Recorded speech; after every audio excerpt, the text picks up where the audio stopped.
चलिए, तो स्टूडेंट अभी हम लोग चर्चा करेंगे major paper 17 complex analysis Vinoba Bhave university के सेमेस्टर 7 के लिए। जैसे कि बच्चों हम लोग मेजर पेपर 17 में बहुत अच्छे से क्लासेस किए हैं।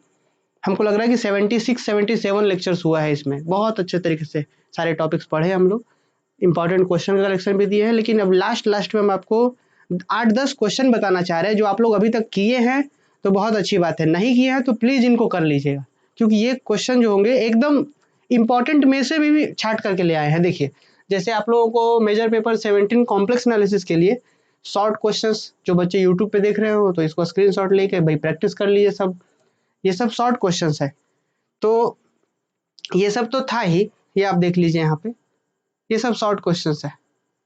देखिए, define pole of order N, pole को डिफाइन करना था। Define residue of a function, define state Rouche's theorem है ना। Define zero of an analytic function, define meromorphic function, define Laurent series, define cross ratio, ये सब बताया गया है आप लोग को। कन्फॉर्मल मैपिंग के बारे में बात करना है तो ये सब शॉर्ट क्वेश्चन है। लॉन्ग क्वेश्चन भी ये बहुत डिटेल से आप लोग को ये बताया गया था। तो अभी हम आपको 10 से 12 क्वेश्चन बताने वाले हैं जो आपके एग्जाम में ज़्यादा चांसेस है कि पूछा जाए। ठीक है, एक क्वेश्चन है, सबसे पहला क्वेश्चन जो है वो हम आपको बताएंगे। देखिए, ये नहीं, ये देखिए, सबसे पहला क्वेश्चन है, इस क्वेश्चन को भी कंसिडर कर लीजिए। ये क्वेश्चन जो है क्वेश्चन नंबर 2 कि इफ Z1 एंड Z2 दिख रहा है क्या? लाइव जो यूट्यूब पे या फिर ऐप में जो देख रहे हैं उनको दिख रहा है? देखिए, हम एक बार बता देते हैं, थोड़ा सा इसको सही कर लेते हैं। अब दिख रहा होगा?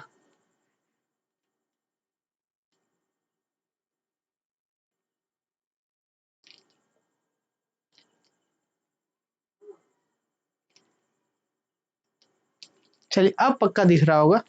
हम दिखे ना दिखे, ये क्वेश्चन दिखना चाहिए।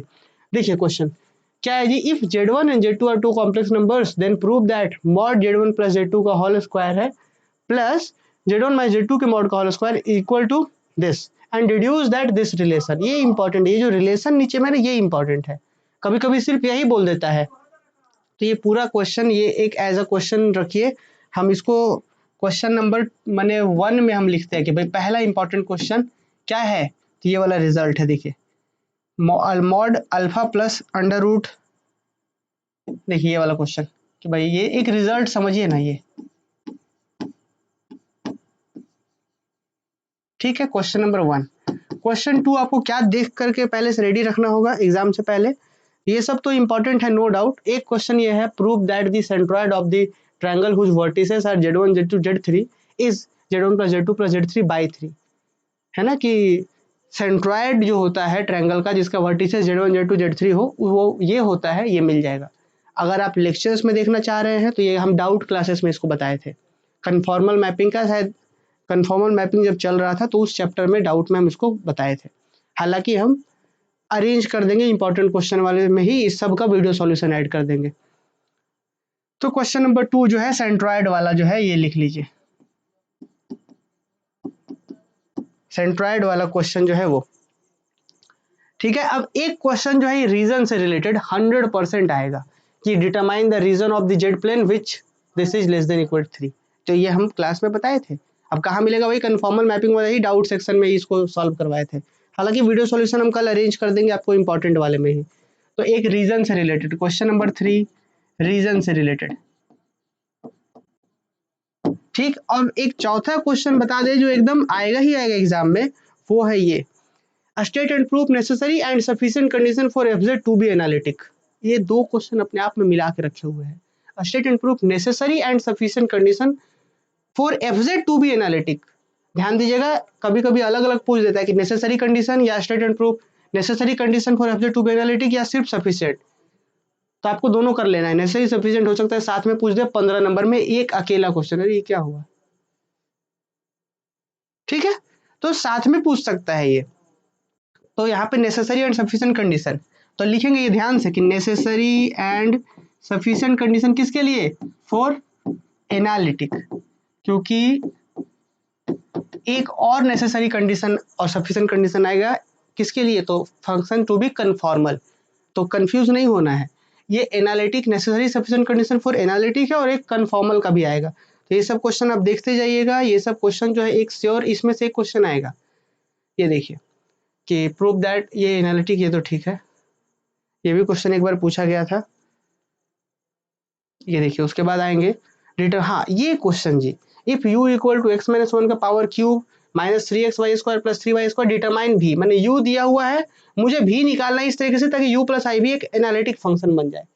तो u दिया हुआ है और v मुझे निकालना था, और यही एग्जैक्ट सेम डिजिट में क्वेश्चन देख लीजिएगा, u equal to x minus y, इस तरीके से आप लोग अभी लिख लीजिए। तो क्वेश्चन नंबर 5 जो है, u दिया हुआ है, u गिवन, फाइंड v, हम शॉर्ट में लिख रहे हैं भाई क्योंकि ज़्यादा लिखेंगे तो टाइम लगेगा। तो ये अंडरस्टूड है, आप यहाँ पे देख के वीडियो रोक करके लिख लीजिए क्वेश्चन, यू दिया हुआ है, भी निकालना है, ताकि ये भी क्लास में करवाया गया है। अब देखिए एक क्वेश्चन यहाँ पे स्टूडेंट जो चांसेस है कि भाई एग्जाम में आ सकता है, so that the function F Z यहाँ पे होगा, so that the function F F X equal to under root mod of X Y is not analytic at the origin. ये क्वेश्चन एल through the Cauchy Riemann equation are satisfied at the point, मैंने Cauchy Riemann satisfy करा पर analytic नहीं है। एक question देख लीजिएगा, ये इंपॉर्टेंट है पर उतना इंपॉर्टेंट नहीं कि हम उस 12 में सेलेक्ट करें, पर इंपॉर्टेंट है, ये भी क्वेश्चन इंपॉर्टेंट है। और ये क्वेश्चन है मॉड जेड का square is continuous everywhere but nowhere differentiable, ये भी क्वेश्चन इंपॉर्टेंट है। पर सबसे इंपॉर्टेंट जो हमको वहां लिखने लायक क्वेश्चन है उस 12 में कि state and proof necessary, sorry state and proof sufficient condition for W equal to FZ to represents a conformal mapping, ये बड़ा इंपॉर्टेंट क्वेश्चन है जी। क्वेश्चन नंबर ये sufficient condition for conformal mapping, तो ये क्वेश्चन नंबर 5 में हम consider, question number 6 में कंसिडर करेंगे इसको, sufficient condition for conformal mapping, ठीक है। तो ये हो गया।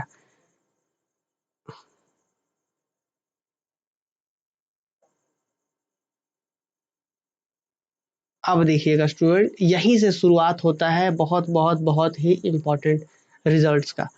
देखिए अगर आपको एक क्वेश्चन से 15 नंबर चाहिए, बहुत आसान है, क्या क्या, तो सबसे पहला कुची इंटीग्रल फॉर्मूला, क्वेश्चन नंबर 7 कर लीजिए। क्वेश्चन नंबर 7 क्या,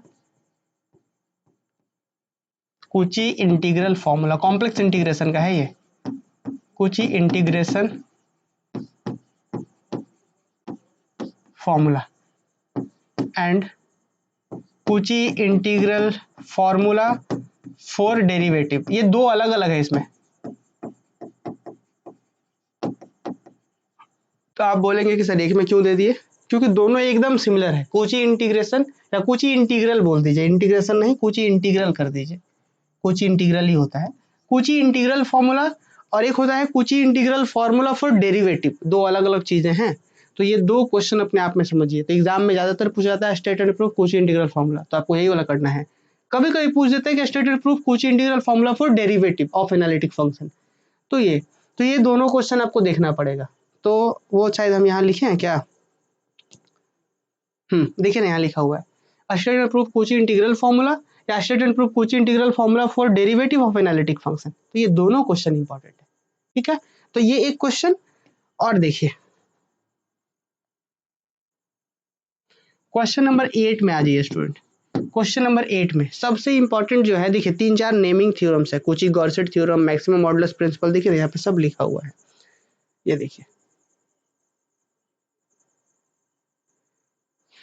ये देखिए state and proof Kuchi Goursat theorem, ये कुची गॉर्सेट थ्योरम आपके कॉपी के पेज के हिसाब से हो सकता है 3 पेज 4 पेज जाए, क्लास में बहुत प्रेम से एकदम धीरे धीरे बताए हैं। अगर कोई बच्चा कॉम्प्लेक्स इंटीग्रेशन पढ़े हैं तो ये इसको जरूर करके जाइएगा, कुची गॉर्सेट थ्योरम।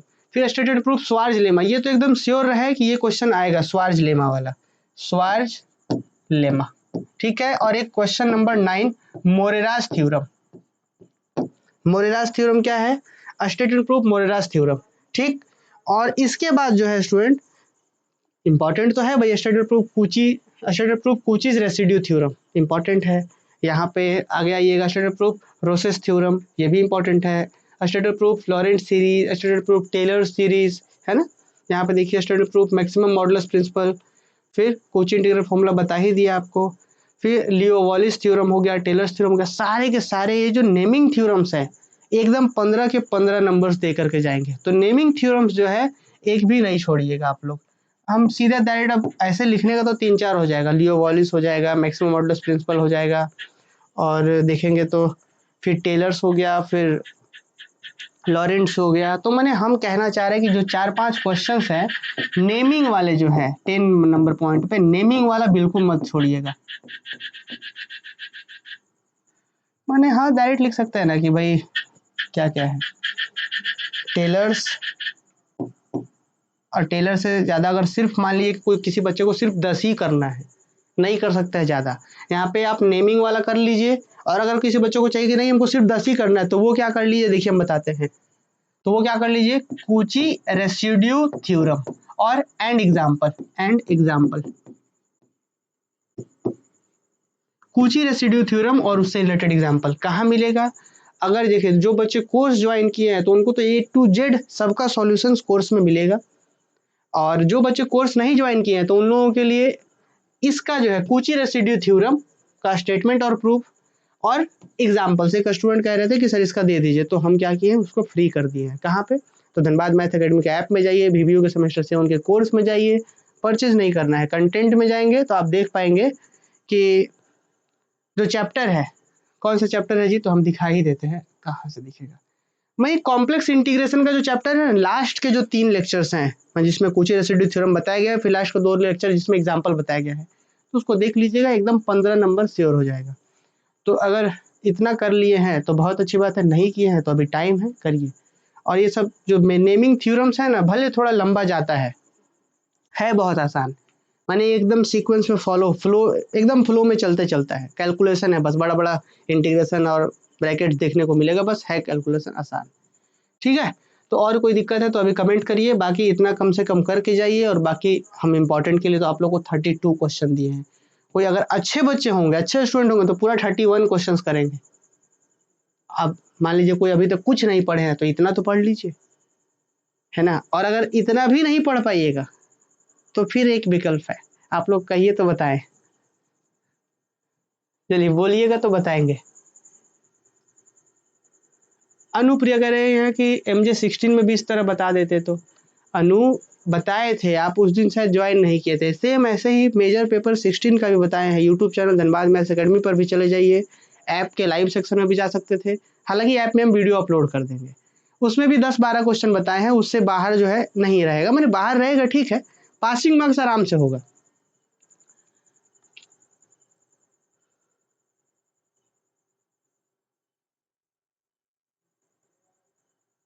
हाँ पढ़ लिए ना सारा, चलिए MJ16 का हुआ है, हाँ जी ठीक है।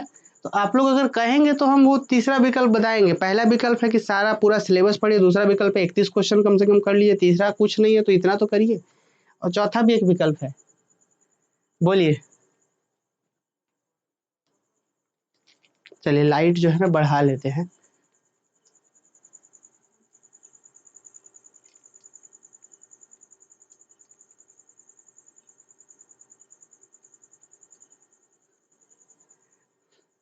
देखिए चौथा विकल्प ये है, सब लोग कह रहे हैं पूरा एकदम बता दीजिए। देखिए चौथा विकल्प ये है कि भाई आपको बहुत मेहनत करके कम से कम 3-4 थ्योरम्स तो कर ही लीजिए, ठीक है, क्योंकि आपके जो एग्जामिनर है, ये हमको ऐसे बोलना नहीं चाहिए, लेकिन अब चूंकि अब आप लोग तो पढ़ ही रहे हैं तो बता सकते हैं आप लोग को। देखिए होता क्या है ना कि एग्जामिनर जो आपकी बहुत डिटेल में एकदम कॉपी चेक नहीं करते हैं, आप लोग शायद नोटिस भी किए हो कि जब आप पूरा एकदम 80 में 80 सही लिख करके आ जाइए, 75 में 75 सही लिख करके आ जाइए, फिर भी आपको एवरेज मार्क्स ही मिलेगा, 60, 65, 70 इस तरीके से ही, बहुत ज़्यादा नहीं, 75 का भी नहीं मिल पाएगा, शायद ही किसी का मिले। क्योंकि जो एग्जामिनर है वो भाई एक एक बार में इतना इतना कॉपी हो जाता है, यूनिवर्सिटी में कितना सारे कॉलेजेस का लोड है, तो बहुत ज़्यादा इस वजह से बहुत ज़्यादा कॉपी और बहुत सारा इस चीज़ के कारण भी बहुत लोड रहता है, तो उसका एक डिमेरिट ये हो जाता है कि कॉपी पे बहुत ध्यान दे करके विशेष माने इस तरीके से कि चेक हो रहा है, वैसा वाला नहीं होता। तो आप इसका फ़ायदा भी ले सकते हैं और आपको नुकसान तो होता ही है। आप लोग को नुकसान होता है कि भाई आप 75 में 75 सही भी लिख के आएंगे तो भी वही एवरेज हो जा रहा होता है, आप नोटिस किए होंगे। और इसका फ़ायदा आप कैसे ले सकते हैं, आप समझ रहे हैं कि खूब मैंने अच्छे तरीके से मान लीजिए हम 4-5-7 थ्योरम्स कर लिए खूब अच्छे से, आ रहा है भाई हम लिख दिए, जो नहीं आ रहा उसको खाली क्यों छोड़ेंगे? उससे रिलेटेड कुछ टर्म्स लिख करके उसको खाली नहीं छोड़ेंगे, उसको लिखेंगे। क्योंकि जब पेन चल रहा होता है, हाँ जी 10 नंबर इसमें है, चलो ठीक है 8 नंबर, अच्छा लिखा है बच्चा 3 नंबर, ठीक है लिखे 5 नंबर, तो इस तरीके से भी होता है, ठीक है। और चलिए ये सब तो रहा बात, उम्मीद है कि आप समझ पा रहे होंगे, और बाकी इसको तैयारी करिए। बाकी मेजर पेपर 18 का और 19 का भी बता देंगे, आप लोग कहेंगे तो। यूट्यूब वाले बच्चे तो कमेंट करेंगे तो यूट्यूब में भी बता देंगे।